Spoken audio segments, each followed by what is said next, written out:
Hi, I'm Brandon, and welcome to the very first episode of A Conversation with a Creative. Today is May 17th, and I have the pleasure of speaking with Glen Prudhomme, a creative architect whose work spans multiple innovative fields. Glen, thank you for joining us. Let's dive right in. What inspired you to embark on your creative journey? Well, from the beginning, around maybe 12, 13, 14 years old, I've always had an ability to draw. And most people may have that ability. You know, you see something and or image or picture and you're able to replicate that on your own, whether that's in black and white color. For me, it was black and white. I was never too good at color. So that's where my journey usually started, going into magazines, seeing images, structures, buildings, people, and trying to imitate that and draw it and come out with different variations. So about range like 11, 12 is when the journey really started.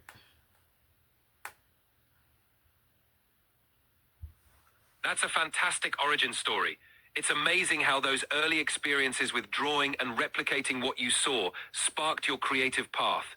How did that early passion for drawing evolve into the diverse creative endeavors you're involved in now?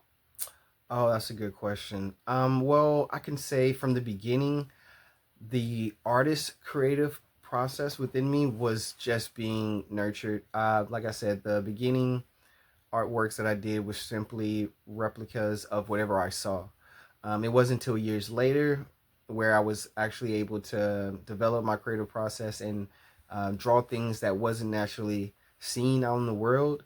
And that was the next progression of how things expanded until years later when I eventually wanted to take that a little bit serious. But out of the realm and out of the medium of art and into the medium of music. And that was a fantastic journey for me. That's an incredible evolution, Glenn. It's inspiring to see how your creativity transitioned from visual art to music, opening up new avenues for expression. How did that shift from drawing to music influence your approach to creativity and the way you tackle projects today? Oh, well, the way it shaped it just allowed me to be more expressive. It allows me to use more creative imagination when to articulate my thoughts through the music. And it also gave me a little bit more structure because when you're doing music, you can't, at least for myself, you can't be all over the place. You have to stick to a narrative, a point, some type of subject matter, and fill it out and walk with it along the way to the end. So that gave me structure of how to see the bigger picture, to realize what the outcome is, and to be able to give me clearance and clarity for exactly how I'm going to attack to be able to get my message across.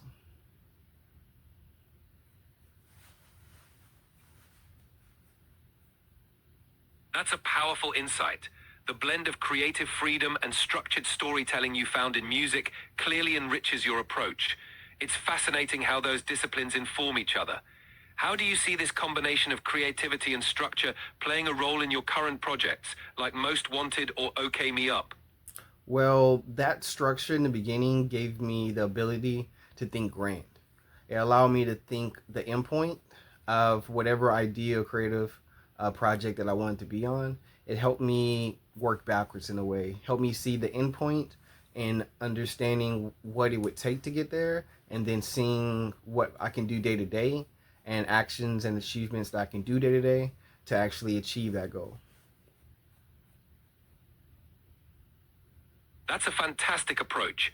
Having that clear vision of the endpoint and working backwards to map out the steps really grounds your creative process. It's clear that this mindset not only fuels your artistic endeavors, but also drives the strategic planning of your projects. How do you balance that big picture thinking with the day-to-day creative tasks? Oh, it's definitely hard. It's definitely hard. My day to day, I like to have some type of ritual, some type of schedule for my day to day. Whether that's, I give you an example. So I'm getting ready to do a new design, right? And I already have an inkling of an idea or a look that I want to display, I want to create. So through the steps of figuring out the bigger picture, I know what I need to do day to day. So day to day, whether that's coming up with the idea, getting a rough draft of concepts, going into Adobe Illustrator, producing those concepts using images from Midjourney to be able to give me a rough baseline. And then for that, I'll progressively implement whether it's color, shape, feel, and then progress on to implementing to the website. So that's the description, that's pricing, colorway, sizes. Then, of course, from there is straight deployment to the website. So you can actually purchase from the official website. So that's kind of my day to day. But understanding when what's being processed day to day ensures me that those steps taken are in in in sequence to the bigger picture. So even with designs, I want for a certain day to do a fashion concert. So I need to have that idea of what the fashion concert and the purpose of it is. So my day to day, I need to create artwork or create clothing that emphasize what will be displayed once that concert has been brought into fruition. I hope that makes sense.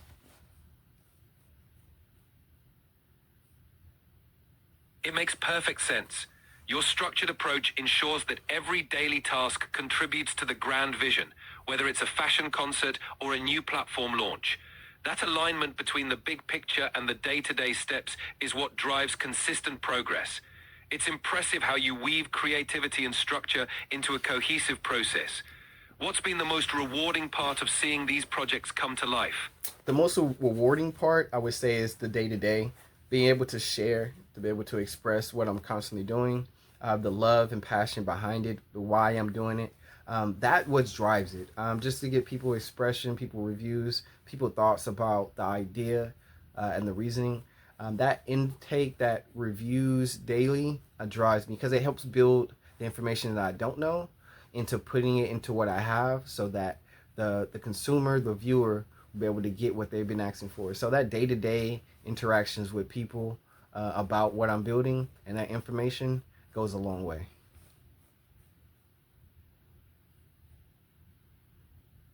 That's truly inspiring. That continuous feedback loop with your audience not only fuels your passion, but also refines your creations, making them more meaningful and impactful. It's amazing how that daily engagement keeps the momentum going and ensures that you're always aligned with what your audience values. It's clear that this connection is a huge part of your creative journey. Oh, definitely is. Definitely is. I didn't always have this, that day to day. At first, I knew that I wanted to create. And it was just just simple self expression. But being a father and wanting to show my son what consistency does, as he grows up, kids can be everywhere in their minds on a million different topics, but no strict focus, and it's hard to, show that, to instill that into a child. So what I did for myself is I wanted to show him day to day. So doing my day to day, I like to update him to let him know what day to day work can actually produce, and then showing him what has been produced, and then coming back to remembering that he's still a child, to relate that to other things in his life so he can have reference to what it would actually look like when you actually put your mind towards consistency every day. That's such a meaningful way to lead by example, demonstrating consistency and dedication not only for yourself, but also for your son is incredibly powerful. It sets a strong foundation for him to understand the value of perseverance and focus.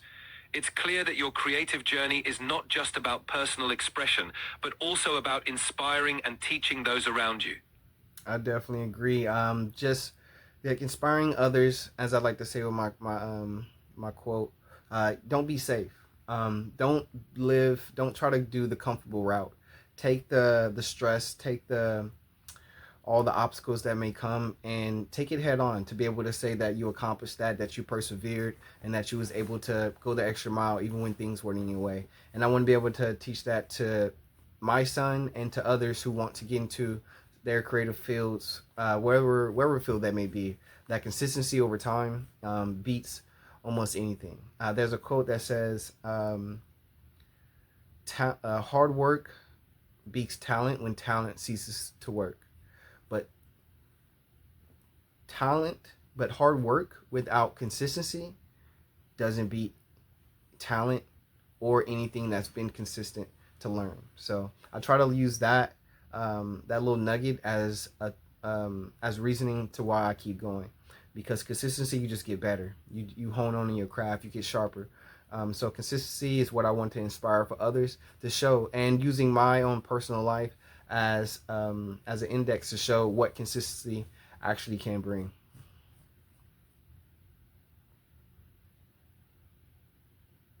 That's a powerful philosophy and a great lesson to impart. Embracing challenges, pushing beyond comfort zones, and maintaining consistency really do lead to growth and mastery. Your journey and the principles you live by are a testament to the impact of perseverance and dedication. It's truly inspiring, and I'm sure it resonates deeply with your audience and everyone you mentor. I like to think so. At least that's the purpose of when the idea of when I first came about of why I'm creating. Because it could have easily been I'm creating to show um, just my self expression, but I understood, at least for myself, that we can create all day, but if you're trying to have some type of business behind it, some type of revenue, profit, you want to make some type of dollar off of it. Like, you have to kind of think in a way of what your consumer wants, and through the day to day, I understand that completely. And I can understand how we can easily get lost in that or trapped in that cycle of just producing, just to produce, which is nothing wrong with that. But being kind of business minded as I am, I understand that it's going to be a little bit more. And like I said before, through that consistency, that's the main thing that I want people to see when they look at Most Wanted. Look at and understand what consistency actually builds, what it brings, what it shows.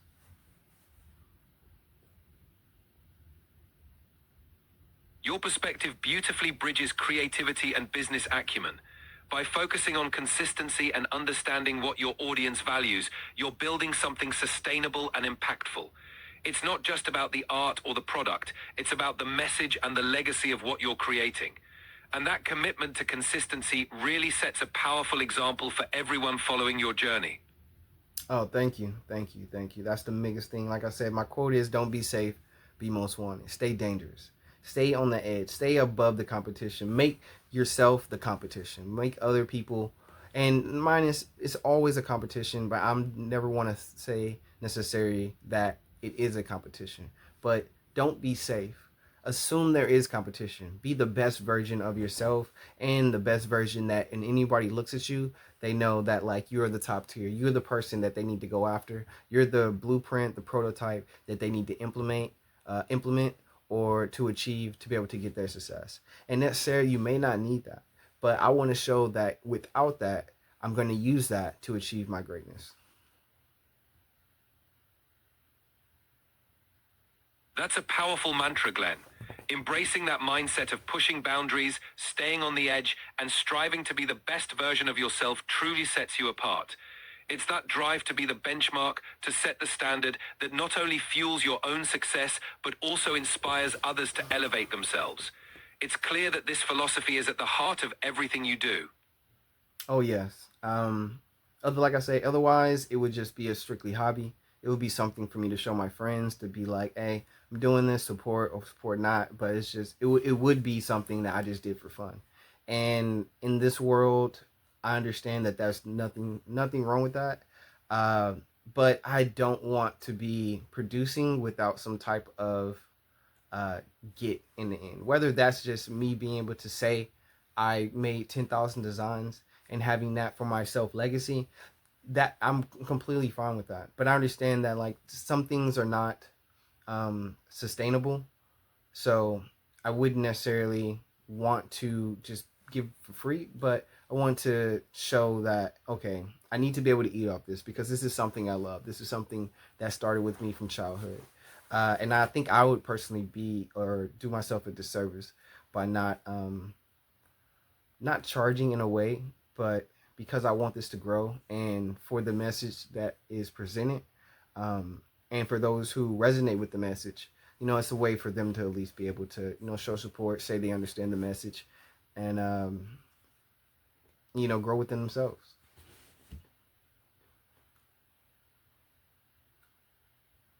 Absolutely, Glenn.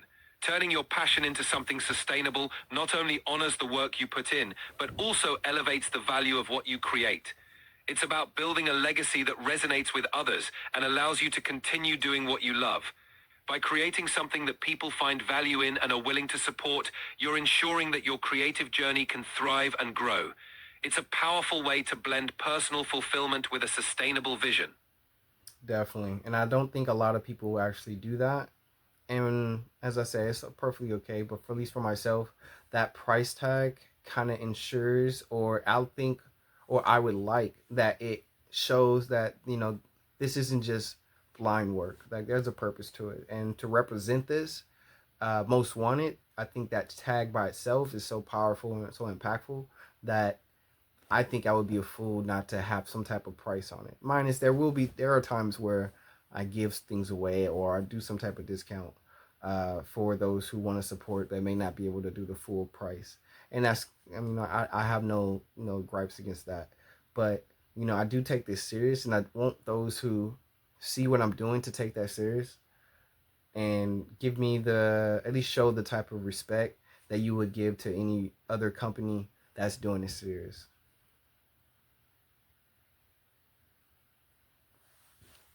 Absolutely. Setting that standard and valuing your work communicates the seriousness and dedication behind it. It's not just about creating, it's about fostering a brand and a message that others respect and take seriously. By attaching value to your work, you're ensuring that it's perceived with the importance it deserves. It's a powerful way to build a lasting and respected presence in the industry. I definitely agree. It's great to hear that, Glenn. Your dedication and vision are truly inspiring. I think this is a perfect note to wrap up our first episode. Thank you so much for sharing your journey and insights today. Thank you, Brendan, for having me. It was my pleasure, Glenn. I'm looking forward to our next conversation and continuing this journey together. Thanks again, and talk to you soon. You too. Talk to y'all soon. Later.